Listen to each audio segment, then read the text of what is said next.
All right. So hi, family. Welcome back and good morning. We're on lesson 202. We're in the reviews. And the main idea for this review is I am not a body. I am free. For I am still as God created me. It's a review of a former lesson 182 entitled, I will be still a moment and go home. Why would I choose to stay an instant more where I do not belong when God himself has given me his voice to call me home? I am not a body. I am free. For I am still as God created me. And going back to the lesson, actually, of 182, I love this lesson. He talks about the child. He starts off by reminding us that all of us know on some level, whether it's conscious or not, that this is not our home. There is that ancient song that calls to us. There are moments where the veil is rent or torn, and we experience something with such clarity and with such love that the innocence of our true identity is made, it returns to our awareness. And we remember that this is not our home. And from that place of, I'm a foreigner here, I'm incomplete, I'm unworthy, something's wrong, we then, from this vantage point of a body and physical sense, rush out into the world and constantly seek to placate or soothe ourselves from this feeling state that something is desperately wrong, and we seek it in all these different places. And he says we try to find home in our body, home in physical structures. We try to find our completion in our jobs, in our relationship, in our things that we believe are going to bring us pleasure or safety. And again, it's all seek and don't find. And it's a horrific joke until we recognize that it will never ever pay off. And so he's actually asking us to stop for a moment and to hear the voice of the one on the inside. And he likens this one in the inside as this small child. And I think this is such a beautiful image, because each one of us, even in the dream, came in as a small child with amnesia. And yet the memory that we are love, and we fully anticipate that we're going to express it and get it in return, is that native state of that little child, until some trauma comes along and they're told, for whatever reason or whatever flavor of the story, we're each given that message that you're not worthy, there's something wrong with you, and you need to start making up for the fact that you are not lovable. And so let's return back to that child who first anticipated love because it knew it was love. It knew its innocence. It felt the state that I have done nothing. Mm-hmm.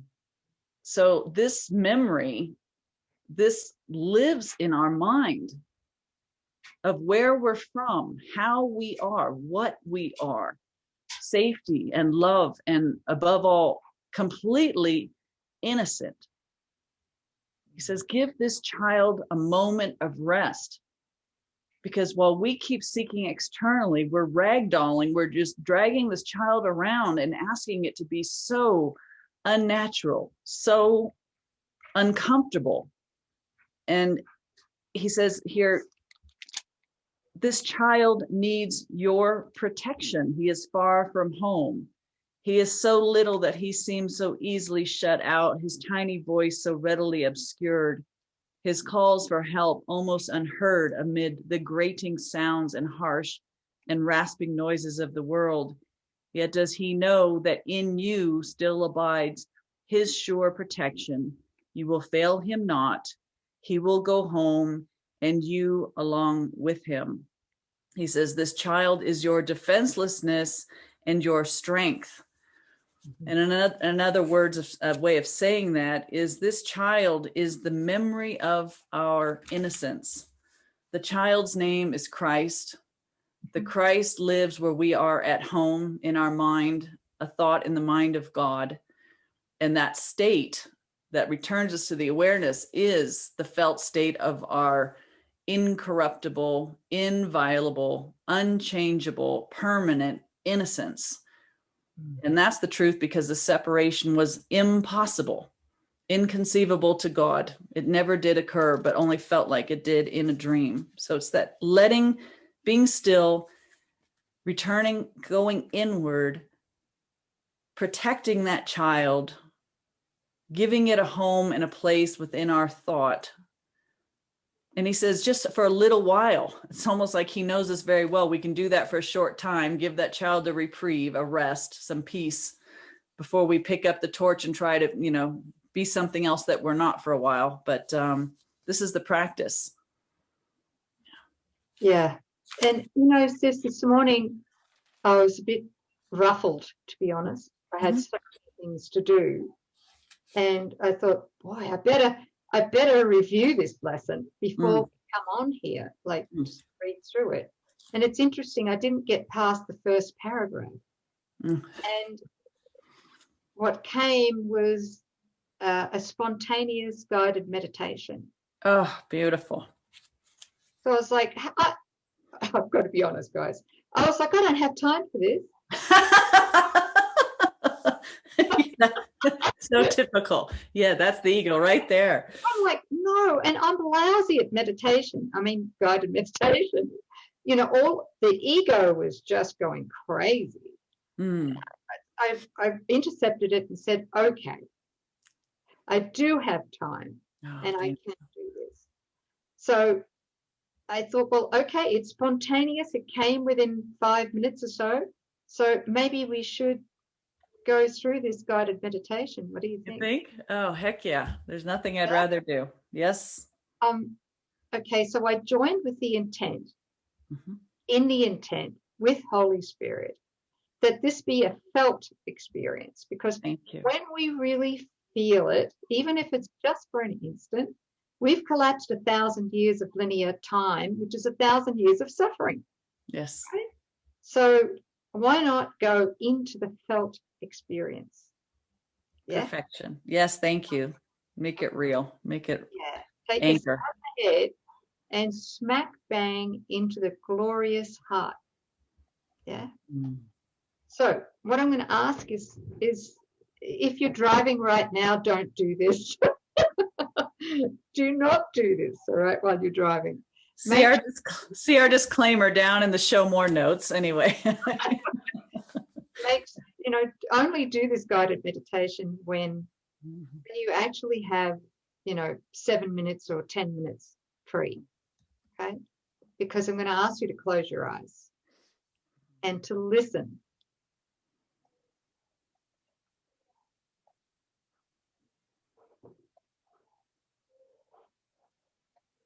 I want you to take a few deep breaths.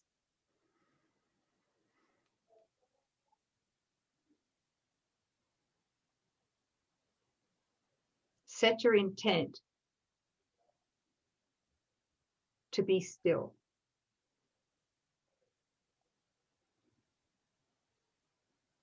Any thoughts, any agendas, any concerns, let them just pass through. Don't hook yourself on any of them. They're not yours. They belong to the ego, and you are not the ego.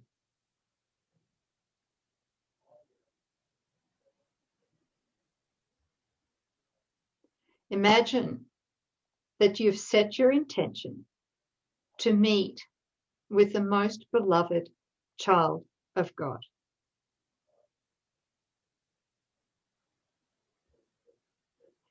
He or she lives and moves and breathes within you, within your most sacred inner altar. This beloved child is your changeless being, even when you forget. This child never changes. Now I want you to begin by gently moving your awareness towards a doorway. See if you can feel that doorway, sense that doorway, maybe even see that doorway.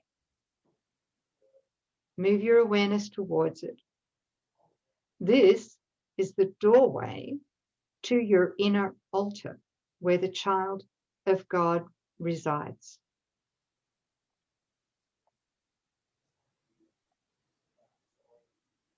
You're at the doorway now. Imagine placing all your thoughts and concerns inside your shoes.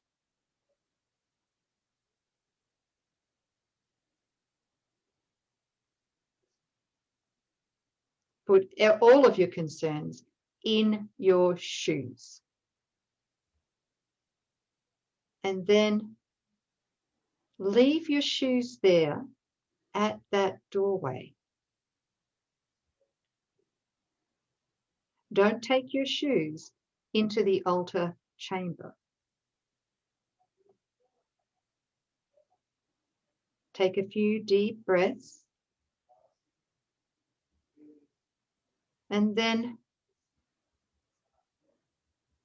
open the door and step across the threshold freely, totally unencumbered, completely free of any concerns, any baggage at all. As you pass through that threshold, approach your inner altar now and begin to feel its light and its glow. See if you can sense it. And find a comfortable position to sit in at the foot of your altar.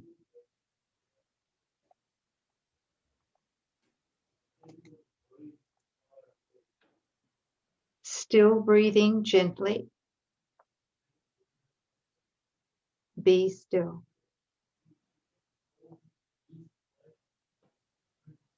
And let the stillness enfold you.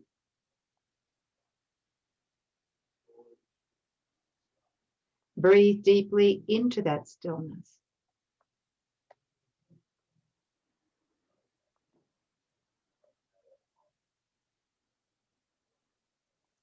Now rest in this sacred stillness, where you cannot be threatened.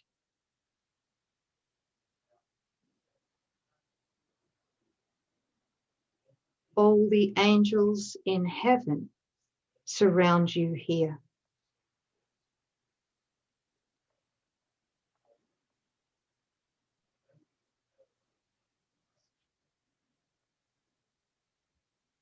Immerse yourself in accepting and really feeling your innocence in this moment.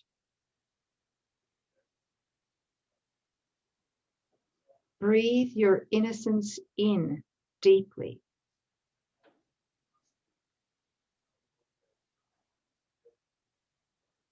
Let your innocence be the light of your being.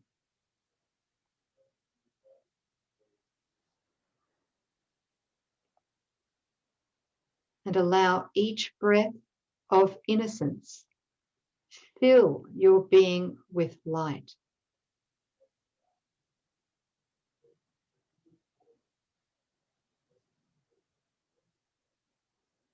Watch and feel as this light shines away all darkness, all discomfort, all pain, and all self-doubt.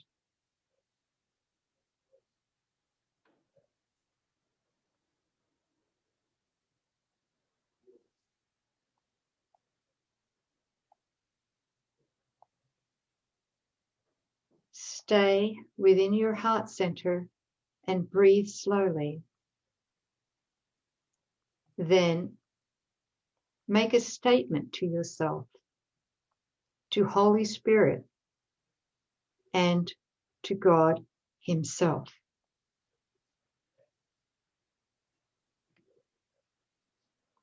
As you breathe, feel the meaning of these words.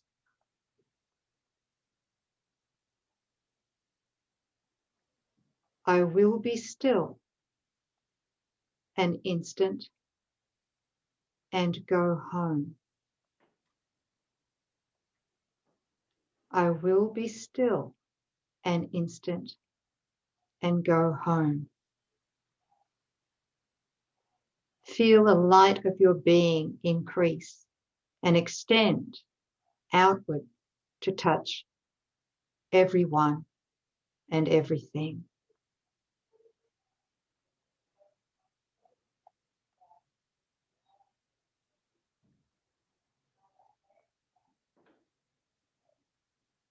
As you breathe, be aware that you are breathing in God's joyous will for you.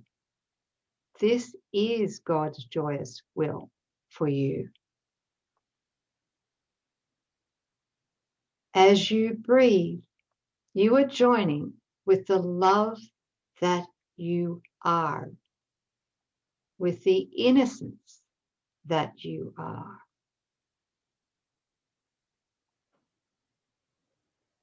As you breathe, you receive the knowing that you are still as God created you.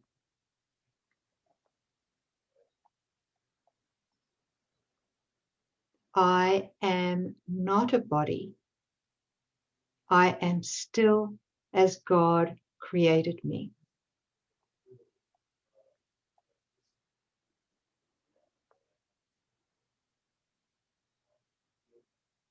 You are not a body. You are free as God's most beloved child. You are the changeless source of divine light and changeless innocence.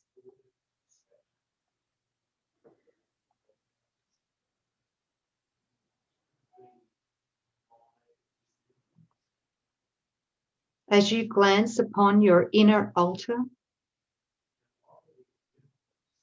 you sense it gently pulsating in light. God Himself, who loves you beyond your wildest imagination, has something He wants you to know. It's a divine gift that He wants you to receive. Can you receive this gift? Are you willing to receive this gift?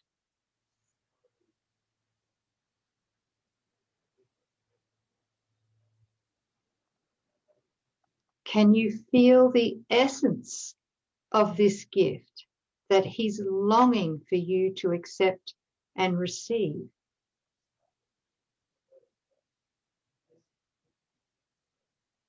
You are His most precious treasure since before the beginning of time. You are His most precious treasure for eternity.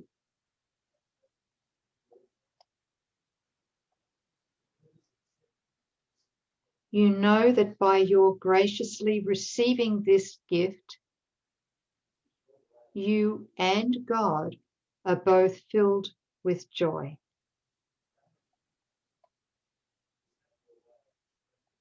You may not recognize the gift yet,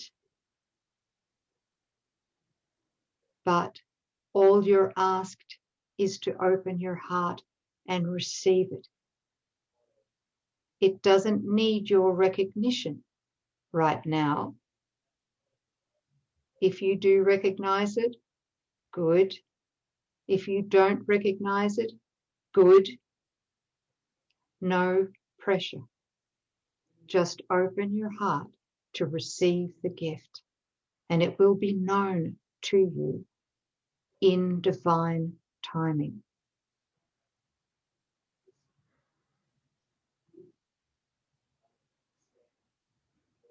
Now, in great gratitude, you know that when you decide to get up and go toward the doorway where you had left your shoes, you realize that Holy Spirit has miraculously and divinely repurposed everything that you had previously placed in your shoes. Holy Spirit has your back totally. He asks you, from this moment forward, when tempted to take back your concerns and your need to control and your self-doubt, to remember that you already gave these things to him.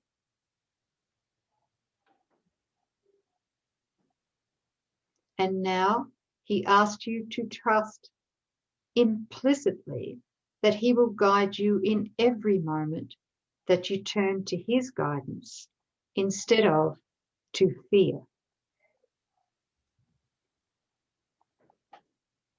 Breathing deeply, I now ask you to gently come back to the body and to the room.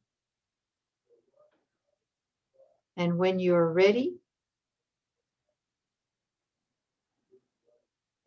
open your eyes.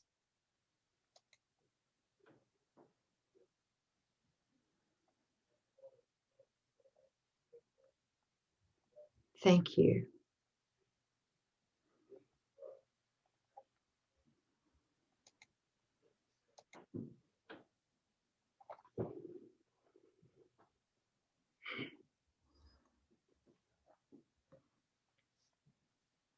Thank you.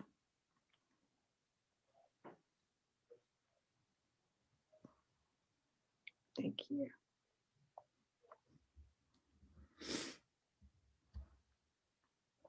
Mm.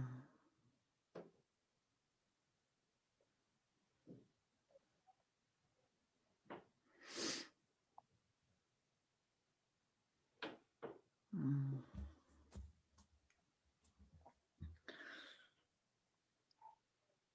Stay there, family. And thank you for joining us. Thank you, sis.